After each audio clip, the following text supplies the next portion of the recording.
Take whatever you want. With your mother gone, I'm hoping to finally live without all the clutter. Yeah, I think you did the right thing. By the way, she didn't want you to see her like that. She just wanted you to focus on your work. That was the only thing that mattered to her. What's that? What's so fascinating, son?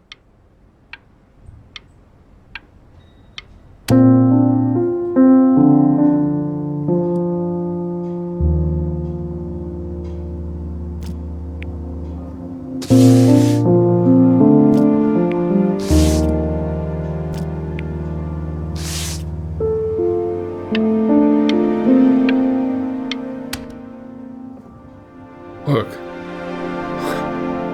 It's unbelievable, Benny. It's like she's standing in the room with us. Like I can see her in the paint.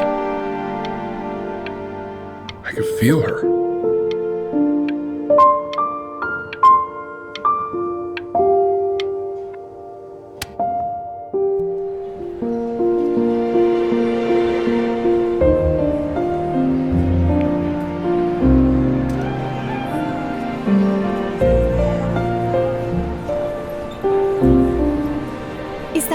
Is that really you? It's Chloe, your neighbor. My God, I can't believe this. It's been years. I just walked through the entire show. It's unbelievable. I'd love to walk through it again with you. I mean, if you were down for that. I just can't believe that my entire childhood, I was living next to a bona fide genius. I should have guessed it. I mean, with all those little drawings you did. Remember when you still drew my portrait? And your mom. I always heard her playing piano from next door, but I didn't know she wrote the actual music. She was a genius. Like mother, like son, I guess. Hey, so, not to be forward, but what are you doing after this? Maybe we could get a drink or something? I'd really love to catch up. I can't believe everything that's happened to you. I want to hear all about it. Now would you look at that? I cannot believe my luck.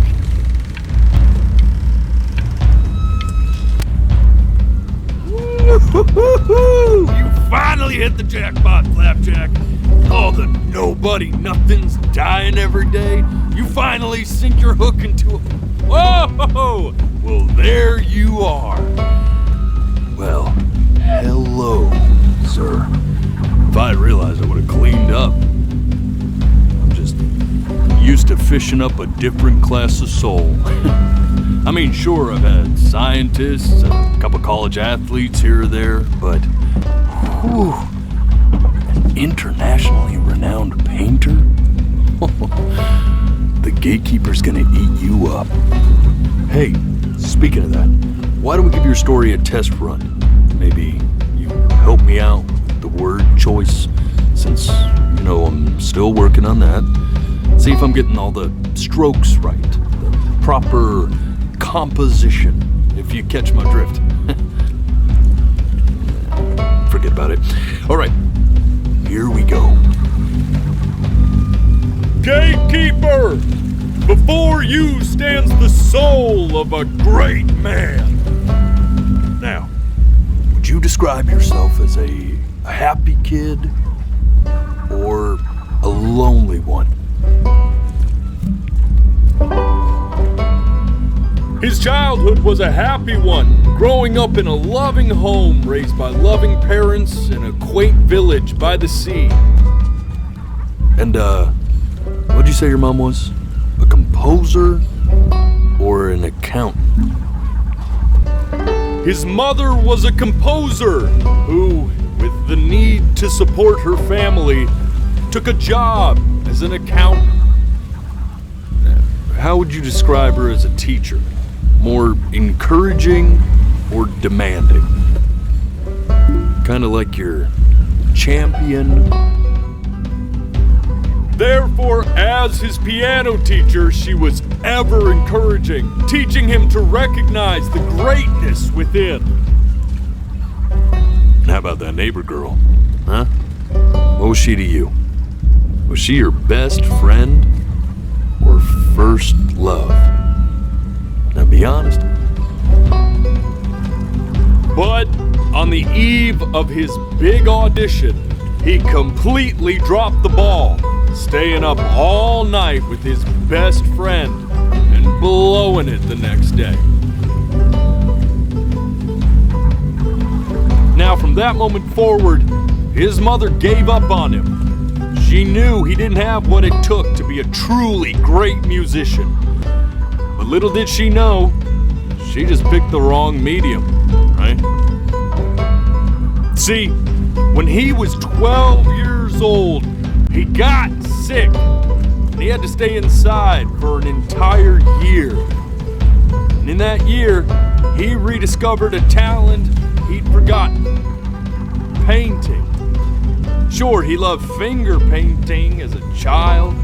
Color and shape were the first languages he learned to speak. But for the first time, he saw it in a more serious light.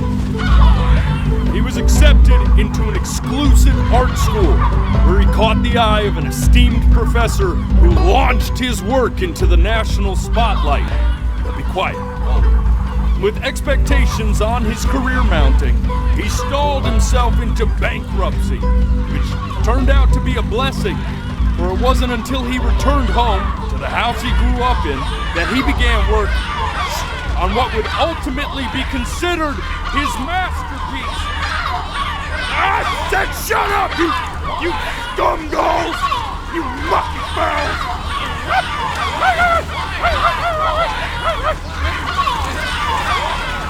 All right! I get it! I hear what you're saying.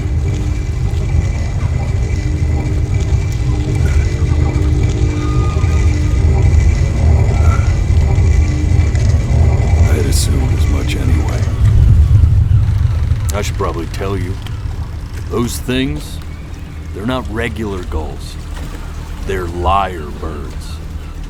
They're what becomes of souls who try to lie to the gatekeeper. And once they try that, they're never allowed near her city again.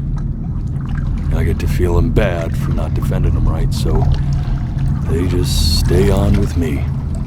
Living reminders of my oratory shortcomings. Oh, yeah, good thinking. I'll be back to get you once I'm done with this one. Hopefully you won't be seeing him again.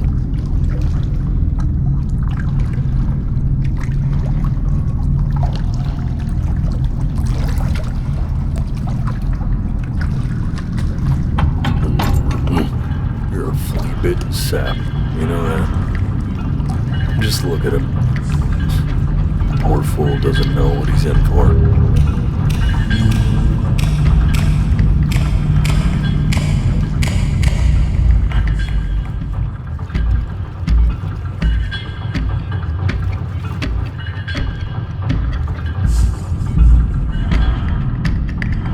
Don't think that I haven't dealt with people like you. You're ashamed of something. Something so terrible, you're trying to blink right past it.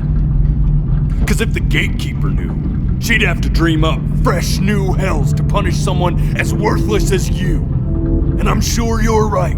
I'm sure you're the rottenest soul that I ever fished out of that black muck. And I should have thrown you back and sanitized my paw as soon as I laid eyes on you. But it's too late for that.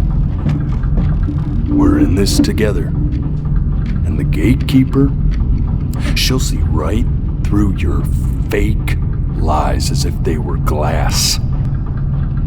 So I'm gonna ask you again to start from the very beginning. And this time, I want the truth.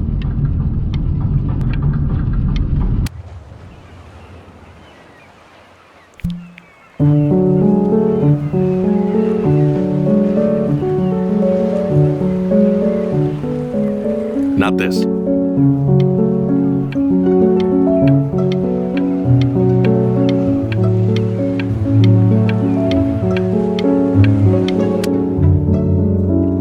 Now play the C major chord I taught you. Remember? Come on, keep blinking. I haven't found it yet. Doesn't that make you feel happy? Like you just want to jump up and down? Now what about C minor? You remember how to play that one? You know, my father once told me, when I was about your age, the only way to fight against time is to create a work of genius, which might live on after you're gone. So I asked him, what about your children? Thinking, I might be a work of genius just as I was. I get all this. We need to move.